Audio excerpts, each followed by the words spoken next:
வணக்கம் மக்களே. திருந்தாத ஸ்டாலின் என்னடா இந்த மாதிரியான ஒரு பேச்சை முன்னெடுக்கிறாரு, ஏன் இந்த மாதிரியான ஒரு பேச்சை பேசுகிறாரு அப்படின்னு உங்களுக்கு கேள்வி வரலாம்.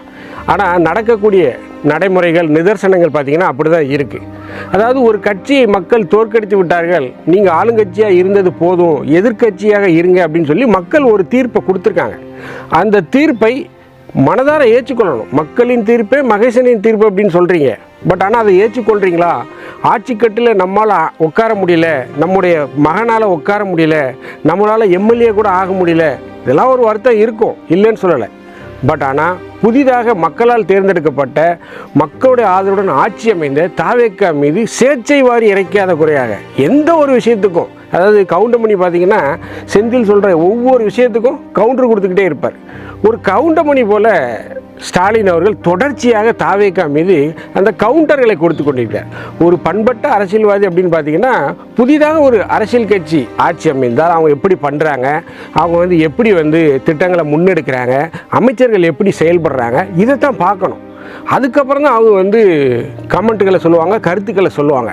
ஆனால் என்னைக்கு பதவியேற்ற நாளில் இருந்து ஒரே குற்றச்சாட்டுகள், இதை மக்கள் ரசிக்கல, மக்களுக்கு ஒரு எரிச்சலாக இருக்குது. விஜய பதவியேற்பு விழாவில் என்ன சொன்னார்? நான் இப்போ தான் பதவி வச்சுருக்கேன், எனக்கு கொஞ்சம் அவகாசம் கொடுங்க, மேலும் நான் இந்த துறைக்கு புதியவன் அப்படிங்கிறத ஓப்பனாகவே அவர் அந்த பதவியேற்பு விழாவில் சொல்கிறார். அப்படி இருந்தும் விஜய் மீது தொடர்ச்சியாக குற்றச்சாட்டுக்கள். இன்றைக்கி என்ன சொல்லியிருக்காரு? முன்னாள் துணை முதல்வர் சட்டம் ஒழுங்கு சரியாக இருக்கா, ரீல்ஸ் ஆட்சியில் கவனம் செலுத்துங்க, ஆனால் சட்டம் ஒழுங்கில் கவனம் செலுத்த மாட்டேங்கிறீங்க அப்படின்னு சொல்கிறாரு. ஸோ இதெல்லாம் ரசிக்கக்கூடியதா? ஏன் இந்த மாதிரி குற்றச்சாட்டுகள் வைக்கிறாங்க? அதை பற்றி தான் நம்ம இந்த நிகழ்ச்சியில் பார்க்க போகிறோம். நான் உங்கள் ஜோசப். வாங்க நம்ம இப்போது நிகழ்ச்சிக்குள்ளே போகலாம்.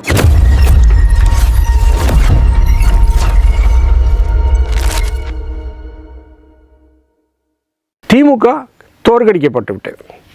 திமுகவுடைய தலைவர் ஸ்டாலின் எம்எல்ஏ கூட ஆக முடியவில்லை. ஒரு எம்எல்ஏ கூட ஆக முடியாத ஒருத்தர் ஒரு முதல்வரை விமர்சிக்க அவருக்கு தகுதி இருக்கா அப்படிங்கிற கேள்வி எல்லார் மத்தியிலும் எழுது. ஏன் அப்படின்னு பார்த்தீங்கன்னா, முதல்வர் பதவி அப்படிங்கிறது கட்சி ஆரம்பித்த 2.5 வருடங்கள், ஒரு 3 வருடங்கள் வச்சுக்கோமே, கட்சி ஆரம்பித்து 3 வருடங்களில் 108 தொகுதிகளை எந்த ஒரு கூட்டணியும் வைக்காமல் தனிப்பெரும்பான்மையாக ஒரு சிங்கிள் லார்ஜஸ்ட் பார்ட்டியாக எமர்ஜ் ஆகி சட்டப்பேரவையில் முதல்வராக அமைந்திருக்கிறார். இது எல்லாராலையும் செய்ய முடியாது. இது ஒரு மகத்தான சாதனை. அன்புமணி இன்னைக்கு வரைக்கும் போராடிக்கிட்டு இருக்கார், கோட்டைக்குள்ளே நுழையவே முடியல. ஒரு எம்எல்ஏவாக கூட அன்புமணியால் நுழைய முடியல. எடப்பாடி பழனிசாமி அம்மையார் புரட்சித் தலைவி இறந்த உடனே ஒரு 4.5 வருடங்கள் ஆட்சி புரிந்தார். அதற்கப்புறம் ஒரு மாபெரும் இயக்கம் அதிமுக. அந்த கட்சி பொதுச் செயலாளராக இருக்கக்கூடிய எடப்பாடியாலே சட்டப்பேரவைக்கு போக முடியல. பட் ஆனால் கட்சி ஆரம்பித்து 3 வருடங்கள்லேயே முதலமைச்சர் போயிட்டார். கட்சிக்கு மிகப்பெரிய அங்கீகாரம். அவர் சென்ற இடங்கள்லாம் மக்கள் அவரை வரவேற்கிறாங்க. அப்போ மக்கள் அவரை ஏற்றுக்கொண்டார்கள் அப்படின்னு தானே அர்த்தம். ஸோ அப்படி மக்களால் தேர்ந்தெடுக்கப்பட்டு ஒரு மிகப்பெரிய அளவு வாக்கு வித்தியாசத்தில் முதல்வர் ஆகியிருக்கார். இதற்கு முன்பு முதல்வராக இருந்த ஸ்டாலின் அவருடைய சொந்த தொகுதியில் தோற்கடிக்கப்பட்டிருக்கார். ஒரு சாதாரண நபரால், விஎஸ் பாபு என்கிறவரால் தோற்கடிக்கப்பட்டிருக்கார். அப்போ நீங்கள் முதல்வரை விமர்சிக்க ஸ்டாலினுக்கு தகுதி இருக்கா அப்படின்னு கேட்டால், என்னை பொறுத்தவரை ஓப்பனாக கேட்டால் இல்லை அப்படின்னு தான் சொல்லலாம். ஏன் திமுக ஆட்சியில் என்ன பாலாறும் தேனாரும் ஓடிச்சா? மக்கள் முப்போகமும் மும்மாறி மழை பெய்து முப்போகமும் விளைச்சல் கண்டு மக்கள் செல்வ செழிப்பில் இருந்தாங்களா? எதுவுமே இல்லை. திமுக தோற்றதற்கு காரணம் சபரீசனும் ஸ்டாலினும் தான். இந்த கருத்தை நம்ம எல்லா இடத்துலையும் ஆணித்தரமாக பதிவு பண்ணியிருக்கோம். திமுகவுடைய தோல்விக்கு சபரீசன் தான் மிக முக்கிய காரணம்.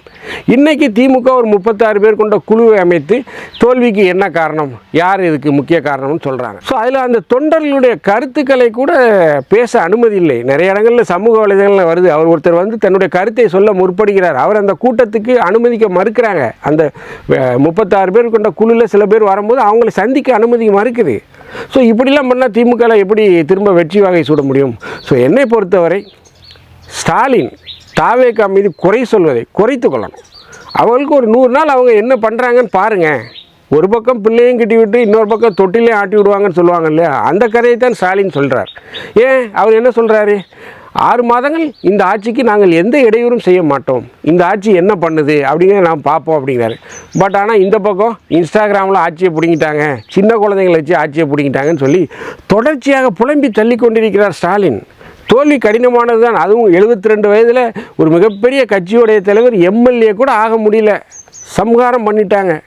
அப்படிங்கும்போது வருத்தம் இருக்கத்தான் செய்யும்.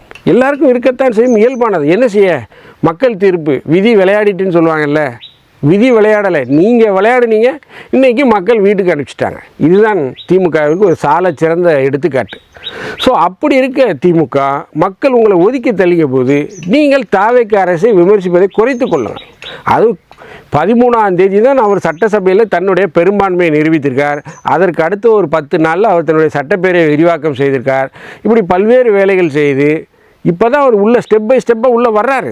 ஒரு அரசு, தமிழக அரசுங்கிறது இந்தியாவில் ஒரு மிகப்பெரிய மாநிலம், ஒரு மிகப்பெரிய மாநில அரசை கட்டி பார்க்கக்கூடிய ஒரு முதல்வர் புதிதாக இன்னொரு துறையிலேருந்து வர்றாரு. சினிமா துறையிலேருந்து வரும்போது அவர் தமிழக அரசில் எத்தனை பிரிவுகள் இருக்குது, எத்தனை துறைகள் இருக்குது, யார் யார் அதுக்கு இன்சார்ஜ் அப்படின்னு தெரிந்து கொள்வதற்கு அவருக்கு 6 மாத காலம் பிடிக்கும். அதுக்கப்புறம் தான் என்ன செய்யணும், என்ன ஸ்டாண்டர்ட் ஆப்ரேட்டிங் ப்ரொசீஜர், எப்படி போகணும், என்ன ப்ரோட்டோக்கால் அப்படிங்கிறது தெரியும். அதற்கு முன்பாகவே அவர் மீது சேச்சை வாரி வீசுகிறீர்களே, இது நியாயமா? உங்கள் மனசாட்சியை தொட்டு சொல்லுங்கள், இது நியாயமா? நம்ம மட்டும்தான் ஆட்சியில் இருக்கணும், வேறு யாரும் வரக்கூடாது, நம்ம ஆட்சியில் இருக்கணும், நம்ம பையன் துணை முதலமைச்சராக இருக்கணும், இப்படியே இருக்கணும். திமுகவுக்கு எதிராக ஓட்டு போட்டால் கேடு கட்டவர்கள். இந்த வார்த்தையை சொன்னது யார்? அனிதா ராதாகிருஷ்ணன். அனிதா ராதாகிருஷ்ணனுக்கு பொது அறிவு இருக்கா அப்படிங்கிறது தெரியலை. மேலும் அவர் என்ன பேசுகிறாரு, திருச்செந்தூரில் ஆதவ அர்ஜுனாவை திருச்செந்தூரில் வந்தால், தூத்துக்குடியில் வந்தால் சட்டையை கிழித்து விட்டு ஓட விடுவோம் அப்படின்னு சொல்கிறார்.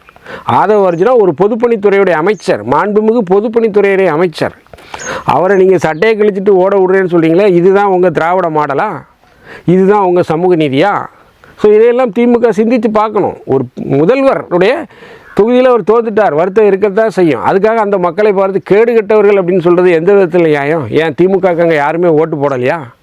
ஸோ இதையெல்லாம் திமுக தாங்கிக் கொள்ள முடியல. வயிற்றுச்சல்ல எரியுதிடி மாலா, ஃபேனை 12ல் வை 20ல் வைன்னு சொல்லுவாங்கள்ல, அதே போல தான் ஸ்டாலினுக்கு வயிறு எரியுது. ஸோ ஏதாவது ஒன்று செஞ்சு ஏதாவது பண்ணி இந்த ஆட்சிக்கு கெட்ட பேரை ஏற்படுத்தணும், அவப்பேரை ஏற்படுத்தணும் அப்படிங்கிறதுல ஒரு மும்முனைப்பாக செயல்பட்டு கொண்டிருக்கார். பட் இதை மக்கள் ரசிக்க மாட்டாங்க. நீங்கள் செய்ததை செய்யுங்க, மக்கள் எல்லாமே பார்த்துக்கிட்டு இருப்பாங்க. இப்போ அதனுடைய வெளிப்பாடு தான் இந்த தடவை உங்களை எதிர்க்கட்சி ஆக்கிட்டாங்க. ஸ்டாலினால் எம்எல்ஏ கூட ஆக முடியல, சட்டசபைக்கு போகக்கூட முடியல, அந்த அளவுக்கு உங்களை ஒதுக்கி வச்சுட்டாங்க. ஸோ ஸ்டாலின் உங்களை எதிர்க்கட்சி அப்படின்னு மக்கள் தேர்ந்தெடுத்துட்டாங்க, நீங்கள் எதிர்க்கட்சி தலைவர் அப்படின்னு உங்களுடைய மகனை தேர்ந்தெடுத்துட்டாங்க. ஸோ அந்த பொறுப்பு தான் உங்களுக்கு கொடுக்கப்பட்டிருக்கு. அதில் இருந்து ஒரு குவாலிட்டியான பாலிடிக்ஸை பண்ணுங்கள், ஒரு தரமான அரசியலை செய்யுங்க. இப்படி தரக்குறைவான சீர்கட்ட அரசியலை செய்யாதீங்க. மக்கள் ரசிக்கலை, ரொம்ப அருவருக்கத்தக்கையில் உங்கள் அரசியல் இருக்குது. இந்த வீடியோ பிடிச்சிருந்துச்சுன்னா தயவுசெய்து லைக் பண்ணுங்கள், ஷேர் பண்ணுங்கள், சப்ஸ்கிரைப் பண்ணுங்கள். மறக்காமல் உங்கள் கருத்துக்களை கமெண்ட் செக்ஷனில் சொல்லுங்கள். நன்றி, வணக்கம்.